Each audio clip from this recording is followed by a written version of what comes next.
ప్రభుత్వ ఏరియా ఆసుపత్రిలో పనిచేస్తున్న 4 అవుట్సోర్సింగ్ ఉద్యోగులు ఆత్మహత్య యత్నానికి ప్రయత్నించారు.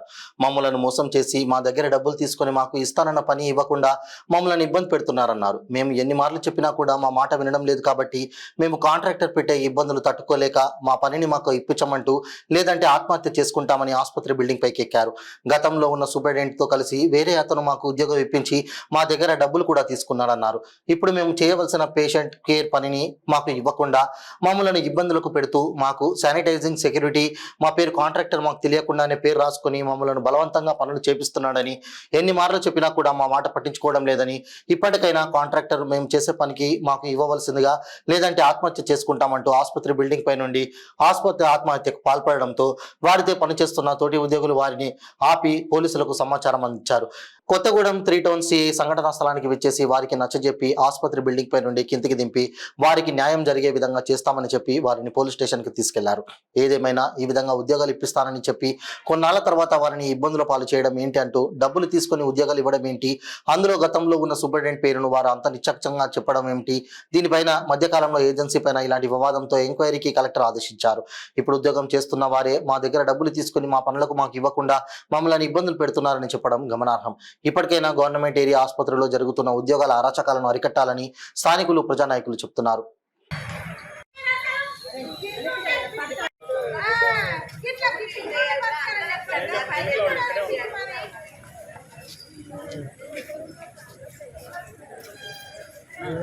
పేషెంట్ కేర్ కానీ తీసుకున్నారు. పేషెంట్ కేర్ తీసుకొని అప్పటి నుంచి మేము పేషెంట్ కేర్ వర్కే చేస్తున్నాం. వీళ్ళు కాంట్రాక్ట్ వాళ్ళు ఏం చేసింటారు, మా పేరున శానిటైజర్ లేదా సెక్యూరిటీలో మా పేరు వాళ్ళే మార్చుకున్నారు. మాకు సంబంధం లేదు, వాళ్ళే మార్చుకున్నారు. మార్చిన తర్వాత ఇప్పుడు గత 2 సంవత్సరాలు మేము పేషెంట్ కేర్ వర్కే చేస్తున్నాం. అయితే మీరు సెక్యూరిటీ చేయాలి అనేసి మా మీద ఒత్తిడి చేస్తుంటారు. మేము 2 సంవత్సరాల నుంచి పేషెంట్ కేర్ చేస్తున్నాం. ఇప్పుడు సెక్యూరిటీ చేయాలంటే మేము చేయలేము.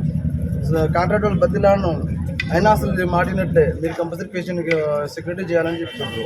అయితే మేము ఇన్ని రోజులు మేము పేషెంట్ కేర్ వర్క్ చేసి ఇప్పుడు ఈ పేషెంట్ కేర్ వర్క్ని చూసి మేము ఫ్యామిలీతో బయటకు వచ్చేసినాం. ఇప్పుడు సడన్గా ఈ సెక్యూరిటీ చేయాలంటే మా వల్ల కాదు, మేము చేయమని మేము అయితే బదిలాడినా కానీ కంపల్సరీ చేయాల్సిందే. అయితే ఇక మా పరిష్కారం లేదని మేము పైకి ఎక్కింది. ఎంత ఎవరికి ఇచ్చారు మీరు? ఎవరు తీసుకొచ్చారు మిమ్మల్ని?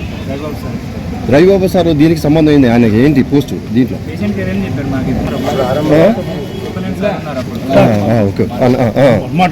ఓకే, సూపరింటెండెంట్ సార్ ఉన్నప్పుడు తీసుకోండి. సార్కి ఇచ్చారు, రవిబాబు సార్కి ఇచ్చారా మీరు?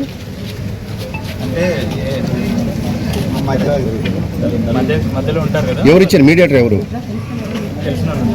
ఆయన పేరు చెప్పు బ్రదర్. ఎక్కడ ఉంటాయి ఆయన?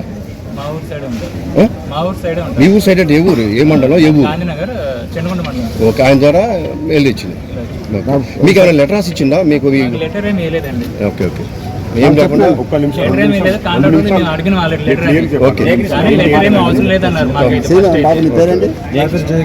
జయకృష్ణ కదా, నువ్వు జాయిన్ అయినావు, నువ్వు ఎందుకు పైకి ఎక్కినావు? 2 నిమిషాలు నేను పేరు చెప్పాను.